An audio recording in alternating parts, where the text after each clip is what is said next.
एक बार 500 भिक्षुओं ने भगवान बुद्ध से दीक्षा ली, ध्यान विपश्यना की शिक्षा ली और ध्यान विपश्यना के महत्व को और ध्यान विपश्यना की शिक्षा को लेने के बाद वह जंगल में चले गए ध्यान साधना के लिए।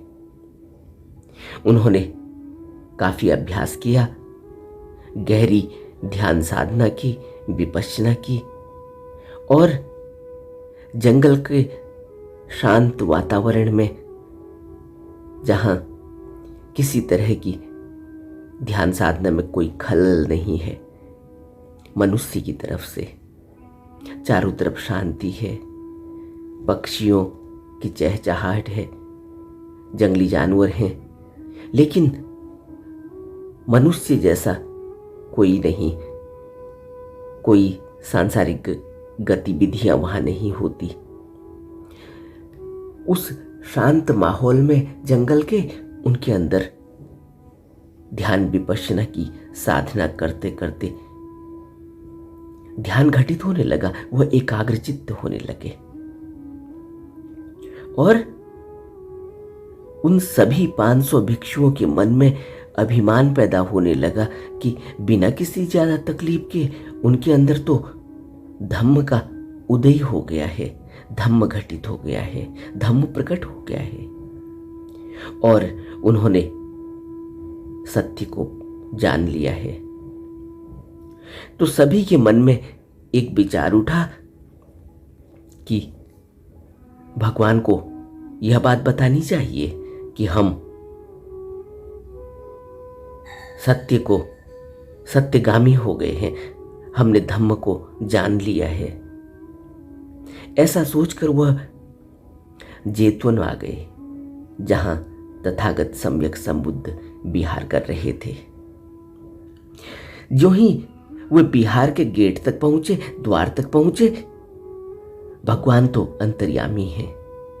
वह तो उन 500 भिक्षुओं को दीक्षा देने के बाद से ही उनके चित्त में क्या घट रहा है वो सब जानते हैं। जब भी कोई गुरु किसी शिष्य को अपनाता है तो उसके चित्त की हर दशा को, चित्त के अंदर क्या घटित हो रहा है, उसकी एक एक वेदना को, एक एक संवेदना को गुरु जानता है। यही तो गुरु की महिमा है। इसीलिए तो गुरु सर्वदर्शी है, सर्वज्ञानी है, त्रिकालदर्शी है और सभी दिशाओं में क्या क्या घटना घट रही है, किस शिष्य के मन में, किस भिक्षु के मन में क्या मान अभिमान आ रहा है, क्या काम वासनाएं घटित हो रही है और क्या धम्म घटित हो रहा है, क्या सत्य घटित हो रहा है और किसने कितनी उन्नति कर ली है, किसके अंदर कितना अहंकार कम हुआ, किसने कितना प्रयास किया। तथागत से कुछ भी छिपा नहीं। तो अगर कोई शिष्य, अगर कोई भिक्षु दीक्षा लेने के बाद, गुरु को अपना लेने के बाद, गुरु का हो जाने के बाद यह सोचे कि गुरु कुछ भी नहीं जानता, तो वह फिर भिक्षु नहीं, वह एक मूर्ख व्यक्ति है।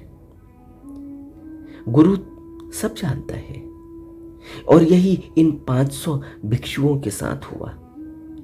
अभी यह बिहार के द्वार तक पहुंचे ही थे, तभी भगवान ने आनंद को कहा, आनंद उन भिक्षुओं को कहो कि पहले वह शमशान में जाएं और जलती हुई लाशों को देख कर आए, उसके बाद वे मेरे पास आवे। आनंद ने भिक्षुओं को द्वार पर ही भगवान का आदेश सुना दिया और भिक्षुओं को जब भगवान का आदेश मिला तो 500 भिक्षु सीधे शमशान घाट पहुंच गए। वहां उन्होंने बहुत ही विभत्स और बहुत ही हृदय विदारक दृश्य देखे। लाशों के ढेर लगे हुए हैं, उनमें से दुर्गंध आ रही है और उनके सगे संबंधी फूट फूट कर रो रहे हैं। और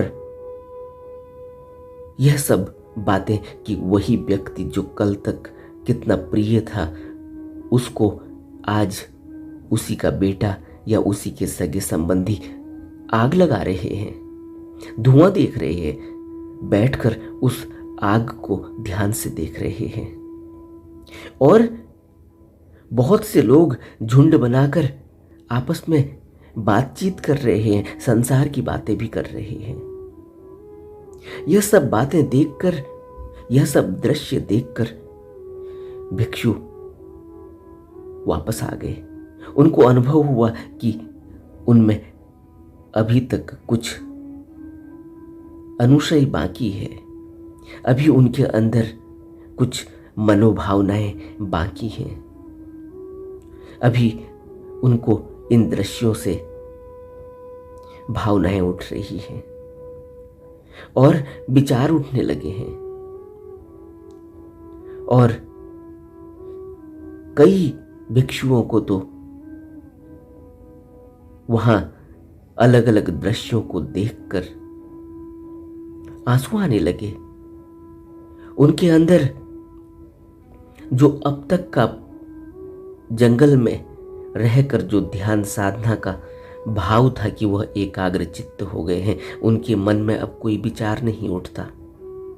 यही तो होता है जब कोई भिक्षु एकांत में जाकर एकाग्र चित्त होता है, तो उसको लगता है कि अब वह धम्म सिद्धि उसने पाली है, उसने सत्य को जान लिया है, अब उसे कोई डिगा नहीं सकता। क्यों? क्योंकि वह तो एकांत में ऐसे निर्जन वन में अभ्यास कर रहा है जहां कोई उसको किसी तरह से कोई बाधा देने वाला नहीं। लेकिन जब वो संसार में आता है तो दोबारा से उसके अंदर वो भावनाएं जागृत होने लगती हैं, दोबारा से उसके अंदर यह संसार भारी पड़ने लगता है, दोबारा से उसके अंदर मनोवेग उठने लगते हैं, उसके अंदर संसार की पीड़ाएं, संसार की कामनाएं, संसार की वासनाएं सभी तरह से प्रहार करने लगती हैं।